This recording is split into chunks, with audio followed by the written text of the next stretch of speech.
Well, hey, welcome back to the layout, everybody. Thanks for joining us here at the Lake Erie Midwestern. Hey, pretty excited to bring you some new stuff today. If you saw the layout update video, well, actually the auction unboxing video, and I'll put a link up in the corner if you didn't.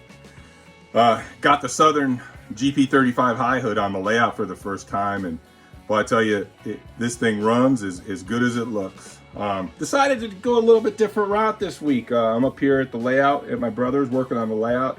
Did a whole bunch of stuff yesterday. My back is screaming today because I was kind of leaning over onto the layout the whole time, and well, I'm paying the price this morning. But in any case, just gonna have a little bit of fun today. Got these two Union Pacific Jeeps on the layout. Cool little engines, both of them. Unit 664 is a GP40, and not a GP40-2. It's a GP40, and it was initially built for the MKT.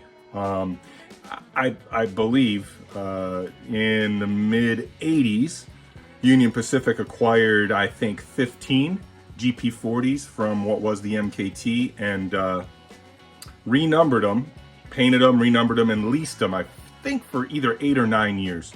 At the end of that lease, all of these locomotives went back and were rebuilt by MK out in Idaho to GP40-2 specifications, and then were all sent to the Kansas City Southern.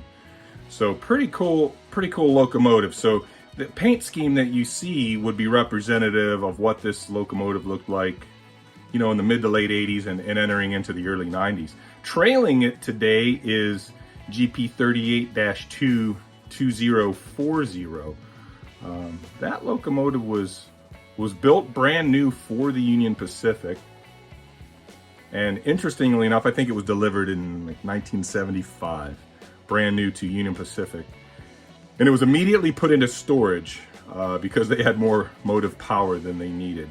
So I think it sat in storage for a year, so that its time it didn't use up any of its credits against what was, I believe, its initial lease.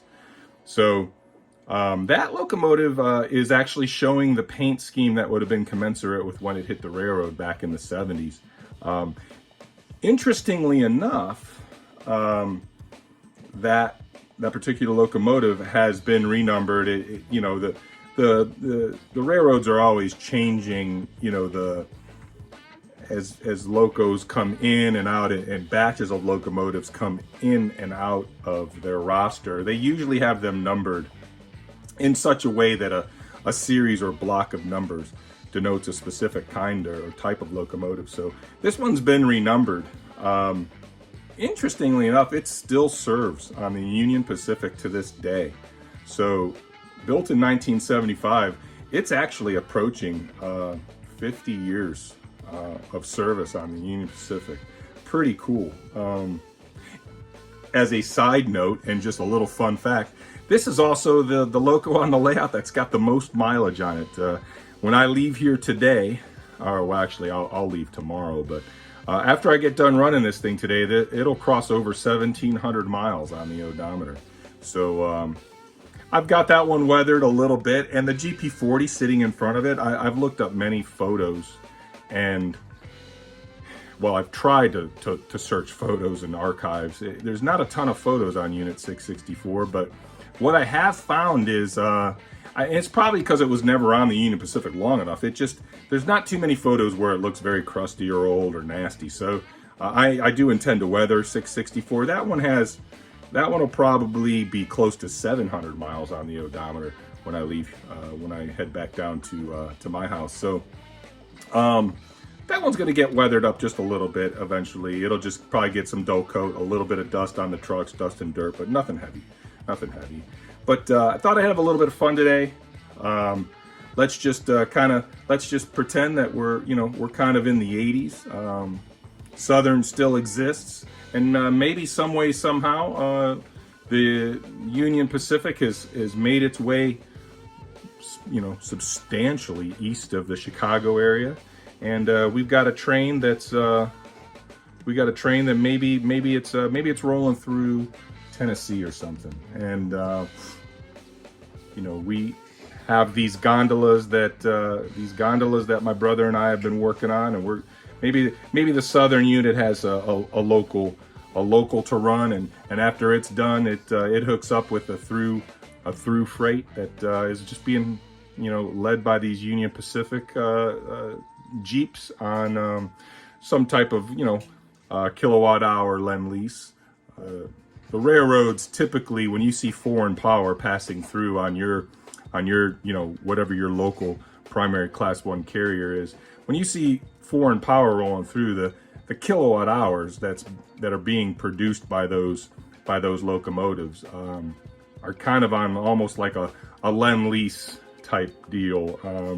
If Norfolk Southern uses 1,000 kilowatt hours, I'm just throwing out a random number, of Union Pacific power, well, then they owe Union Pacific that power back, which is why you'll see Norfolk Southern in this example, locomotives, not turn around and come back when they reach their, the termination point on their trackage and continue into, in this example, Union Pacific territory. They pay back those kilowatt hours by using the Norfolk Southern power on Union Pacific rails. Or, if I'm not mistaken, at some point the piper wants to get paid, there's an exchange of cash. But I believe these class 1s, they all have reputations for being pretty cheap.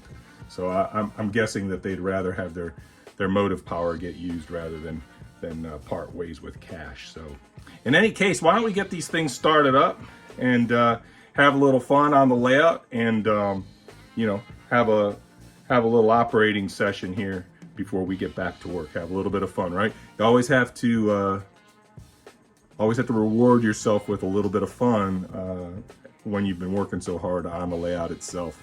Alrighty, guys.